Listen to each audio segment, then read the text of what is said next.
Hello and hi dear friends, Bernd here. In this video we want to take a closer look at the Miltonia phalaenopsis. As you can see, this orchid is blooming beautifully for me right now. This orchid originally comes from Colombia. It grows there in places with dense shade, high humidity and cool temperatures in the rainforests. In Colombia, at altitudes of 1200 to 1500 meters, these cultural conditions, or the conditions that the orchid has in its natural habitat, must also be provided for the successful cultivation of the plant at our window. Otherwise, it won't bloom or won't be able to thrive successfully with us. Let's take a closer look at the bloom now.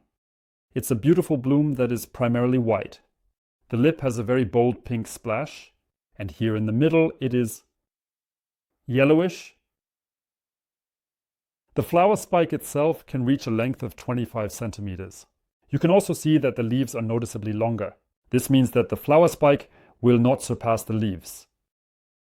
At the same time, the flower spike can also produce up to 5 blooms.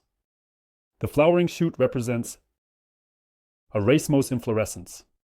The flowers themselves emit or can emit a fragrance. At the moment, I can't confirm that because my plant doesn't smell or the bloom isn't currently fragrant. The flowers smell like lily of the valley, or are supposed to smell like lily of the valley and alpine violets.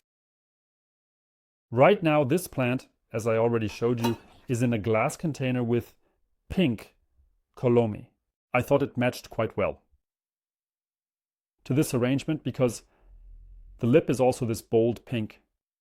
And here we have this bold pink, shiny Colomi. I think it fits quite well, creating a very, very beautiful picture. I've also been confirmed by several people in the Colomi group on Facebook that this is a very good choice. It doesn't necessarily have to be in Colomi now. But you know, I have almost all my plants in Colomi, so I want to focus on that. You can see down here, it has just been freshly watered. This is what it looks like after being freshly watered. That should really just be a sip of water, depending on how big the container is. It can definitely be a little less or a little more water, but it's really not more than a sip. As soon as the water has disappeared down here, you can wait another day, but then you should take the next sip. Water, moist conditions with high humidity. Of course, that doesn't mean that the plant should be sitting in waterlogged conditions. Waterlogging is generally unfavorable for any orchid. You can also see that the plant is currently producing a lot of new shoots. That means it's a very strong orchid. Typically, the main blooming period is in late summer. That means we have to wait a few more months until the next summer is over. We'll enjoy that for now, and then hopefully, when the plant has developed well and has been well maintained, enjoy the new bloom. For us, the cool, shady and high humidity combined with conditions that we should ideally cultivate this orchid at a north-facing window or a well-shaded west or east-facing window. Of course, I don't know what the conditions are like for you. Because it could be that for you, the north-facing window is the warmest room, or the east or west window. You will have to figure that out for yourselves. You should avoid morning sun. That's not really shade. The plant definitely needs to be positioned in a way that it doesn't get the morning sun.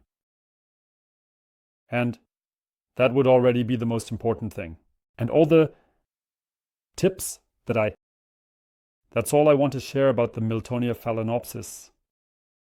If you have any questions about this orchid, feel free to write them in the comments. Otherwise, give a thumbs up, subscribe to the channel so you don't miss the next videos, because in the next videos, we'll be talking about the Restrepia mori, which is currently blooming beautifully here. You see, it's a small flower. I'll bring it a little closer to the camera. You see, it's really very small. Very, very interesting plant. It also comes from South America. That means they must have seen each other at some point. Let's take another look at this beautiful Miltonia. And I would say until the next video, there's a lot coming up. Subscribe to the channel and goodbye.